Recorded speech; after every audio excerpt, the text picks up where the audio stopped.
Hello friends, welcome back to our channel. आज की इस वीडियो में हम लोग 5 अक्टूबर के करंट अफेयर्स का रिवीजन करेंगे। वीडियो के लास्ट में मेघालय राज्य दर्शन का एपिसोड नंबर 3 भी रिवाइज करेंगे। पहला क्वेश्चन है, इंपॉर्टेंट क्वेश्चन है, हाल ही में शास्त्रीय भाषा का दर्जा किसे मिला है? तो 5 भाषाओं को मिला है। शास्त्रीय भाषा क्लासिकल लैंग्वेज, इसकी शुरुआत होती है 2004 में। संस्कृत मंत्रालय के द्वारा शास्त्रीय भाषा प्रदान की जाती है, मतलब दर्जा दिया जाता है। वर्तमान में 6 हैं। तमिल कब अपनाया गया था? 2004 में। संस्कृत 2005 में। तेलुगु 2008 में। कन्नड़ 2008 में। मलयालम 2013 में। उड़िया 2014 में। अभी 5 नई जो भाषा है इसको कैबिनेट के द्वारा मंजूरी मिल गई है। शास्त्रीय भाषा का दर्जा इसको मिल गया है। 3 अक्टूबर 2024 को जो कैबिनेट है इसने मंजूरी दी है 5 भाषाओं को, 5 नई भाषाओं को। टोटल अब कितनी शास्त्रीय भाषा हो गई है? 11।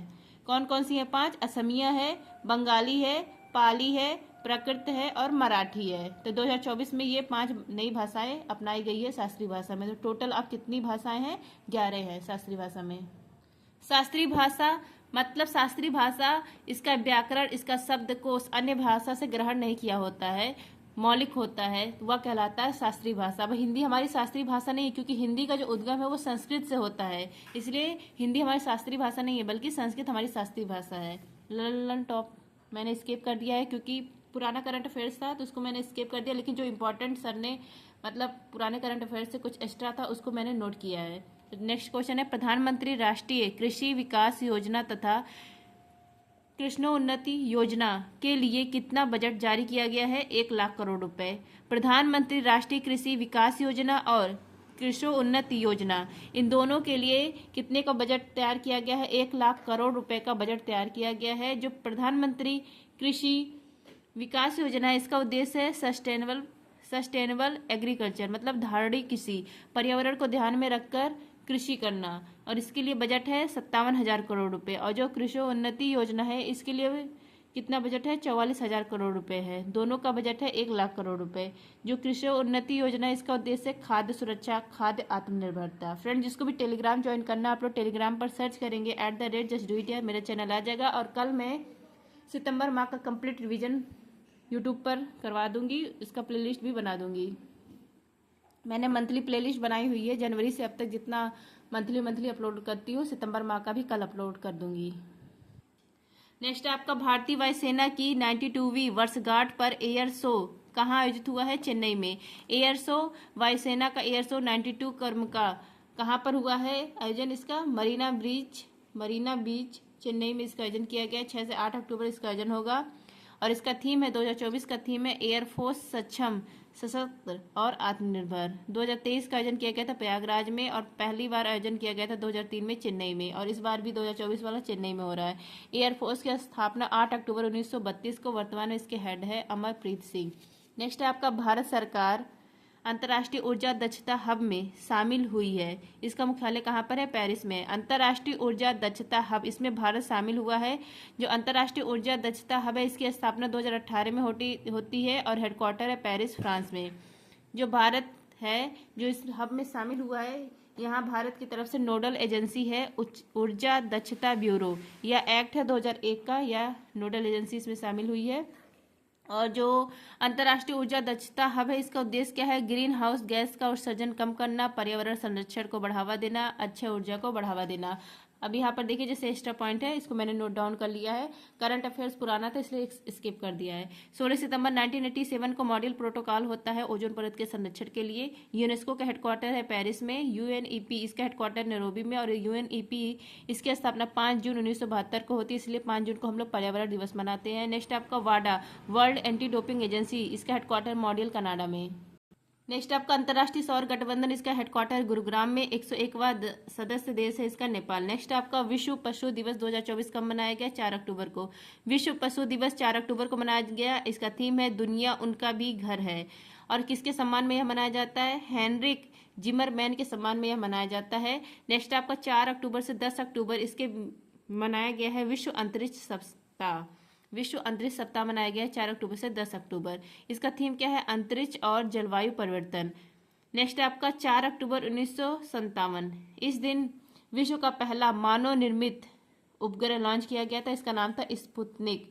किसने लॉन्च किया था? सोवियत संघ रूस ने लॉन्च किया था। भारत का पहला था आर्यभट्ट। नेक्स्ट आपका अंतरिक्ष में जाने वाले पहले व्यक्ति का नाम है यूरी गॉगरिन, 12 अप्रैल 1961 में गए थे। और चांद पे जाने वाले पहले व्यक्ति का नाम है नील आर्मस्ट्रांग, 1969 में गए थे। नेक्स्ट आपका नागालैंड ने 25वें हॉर्नबिल महोत्सव समारोह के लिए किसे भागीदार देश बनाया है? वेल्स को। हॉर्नबिल फेस्टिवल या नागालैंड का त्यौहार है। इसकी शुरुआत होती है 1 दिसंबर को और 10 दिन यह त्यौहार चलता है। 1 से 10 दिसंबर यह आयोजन रहता है, क्योंकि 1 दिसंबर 1963 को नागालैंड राज्य बनता है, इसलिए 1 दिसंबर को हॉर्नबिल फेस्टिवल मनाया जाता है। यहाँ पर इसी को त्योहारों को त्योहार कहा जाता है। 25वें क्रम का भागीदार देश बना है वेल्स। और जो ये हॉर्नबिल है, इस नाम पड़ता है ग्रेट हॉर्नबिल पक्षी के नाम पर। ग्रेट हॉर्नबिल पक्षी ये लंबी चोंच वाला पक्षी है और यह किस राज्य का राज्य पक्षी है? तो केरल और अरुणाचल प्रदेश का। नेक्स्ट है पर्यावरण और वन्यजीव पर 12वां अंतर्राष्ट्रीय फिल्म महोत्सव वातावरण कहाँ पर आयोजित हुआ है? नई दिल्ली में। वातावरण इसी को ग्रीन फेस्टिवल कहा जाता है। यह पर्यावरण और वन्यजीव का 12वां इंटरनेशनल फिल्म फेस्टिवल है। इसका आयोजन किया गया नई दिल्ली में। इसका थीम है वेटलैंड फॉर लाइफ। हर 2 साल में इसका आयोजन किया जाता है। नेक्स्ट आपका खुशहाली महोत्सव, हरियाली महोत्सव, कौटिल्य आर्थिक महोत्सव यह कहाँ मनाया गया? नई दिल्ली में। कौटिल्य आर्थिक महोत्सव, इसका शुभारंभ पीएम मोदी ने किया और इसका थीम है भारतीय युग। नेक्स्ट आपका खीर भवानी मेला, कंचौत, हेरात फेस्टिवल जम्मू कश्मीर में मनाया जाता है। नेक्स्ट आपका हेमिस गोम्पा लोसर यह कहाँ मनाया जाता है? लद्दाख में। नेक्स्ट आपका रामसर कन्वेंशन, इसमें भारत के कितने वेटलैंड शामिल है? 85 और पहला शामिल होता है चिल्का झील। नेक्स्ट आपका टील कार्बन, इसकी स्टडी पहली बार किस वेटलैंड पर हुई है? Keoladeo national park Rajasthan. आर्द्र भूमि, यहाँ पर कौन सी गैस उत्सर्जन होती है? Methane gas. नेक्स्ट आपका प्रधानमंत्री नरेंद्र मोदी ने गेल के पहले कंप्रेस्ड बायोगैस प्लांट का उद्घाटन कहाँ किया? झारखंड में। पीएम मोदी ने रांची झारखंड में शुभारंभ किया है गेल का पहला CBG plant compressed biogas plant, इसका शुभारंभ किया है। गेल का फुल फॉर्म है gas authority of India limited. इसी का पहला सीबीजी कंप्रेस्ड बायोगैस प्लांट स्थापित किया गया है रांची में। अब ये क्या है? ठोस अपशिष्ट का निस्तारण, मतलब सॉलिड वेस्ट को वेल्थ में कन्वर्ट करेगा। 150 टन पर डे या सॉलिड वेस्ट को वेल्थ में कन्वर्ट करेगा। नेक्स्ट आपका जलवायु परिवर्तन के कारण यूरोप के कौन से देश अपनी राष्ट्रीय सीमाओं का पुनर्निर्धारण करेंगे? तो स्विट्जरलैंड और इटली। आल्प्स पर्वत ये कहाँ पर है? यूरोप में है और यहीं पर मैटरहॉर्न पीक है, ये इसकी सीमा लगती है स्विट्जरलैंड और इटली से। इसकी सीमा लगती है। ये जो पीक है यहाँ पर ग्लेशियर है, ग्लेशियर पिघल रहा है क्योंकि तापमान बढ़ रहा है। तापमान क्यों बढ़ रहा है? क्लाइमेट चेंज हो रहा है, जलवायु परिवर्तन हो रहा है, इसलिए तापमान बढ़ रहा है, तो ग्लेशियर पिघल रहा है। तो इसी जो है स्विट्जरलैंड, इसी की सीमा का पुनर्निर्धारण किया जाएगा, इसी के लिए ये हुआ है। नेक्स्ट आपका लल्ला टॉप ने ये है मैकमोहन रेखा इंडिया और चाइना के बीच में है। रेड क्लिफ रेखा इंडिया और पाकिस्तान।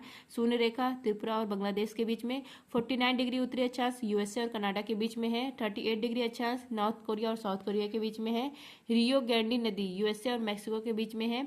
हिडनबर्ग रेखा ये जर्मनी और पोलैंड के बीच में है। हिडनबर्ग रेखा इसका अन्य नाम है सिगफील्ड रेखा। नेक्स्ट आपका भ्रष्टाचार रोधी कोड के उल्लंघन के कारण किस देश के स्पिनर प्रवीण जयविक्रमा पर आईसीसी ने प्रतिबंध लगा दिया? श्रीलंका के हैं। आईसीसी ने 1 साल के लिए बैन लगा दिया प्रवीण जयविक्रमा पर। ये स्पिनर है, श्रीलंका के हैं। फिक्सिंग के मामले में 1 साल का बैन लग गया है इन पर। आईसीसी हेडक्वार्टर है दुबई में और इसके नए हेड नवंबर से बनेंगे जैसा। नेक्स्ट है आपका मेघालय का राज्य दर्शन एपिसोड नंबर 3। इतना ही, एपिसोड 3 में भी थोड़ा सा करा है। इदा सीसा नोगरांग किस राज्य की पहली महिला पुलिस महानिदेशक नियुक्त हुई है? मेघालय की। नेक्स्ट आपका वह दिन खलम त्योहार मेघालय मनाया जाता है। नेक्स्ट आपका भारत का दूसरा ओटीटी प्लेटफॉर्म यह हेलो है, किसने लॉन्च किया? मेघालय ने। पहला लॉन्च किया था सी स्पेस केरल ने। नेक्स्ट है आपका 8वां फीफा अंडर 17 महिला विश्व कप के लिए सहायक रेफरी नियुक्त होने वाली लियोंग हलांग का संबंध किस राज्य से है? मेघालय से है। नेक्स्ट आपका गारो खासी जैतिया ये पहाड़ियाँ भी है और जनजातियाँ भी है। कहाँ की? मेघालय की। और जो खासी पहाड़ी है इसी के नीचे चेरापूंजी मानसीराम स्थान है जहाँ पर सर्वाधिक बारिश होती है। तो आई होप फ्रेंड्स आप सबको क्लास का रिवीजन अच्छा लगा होगा। अगर अच्छा लगा तो please like share and subscribe. Thank you.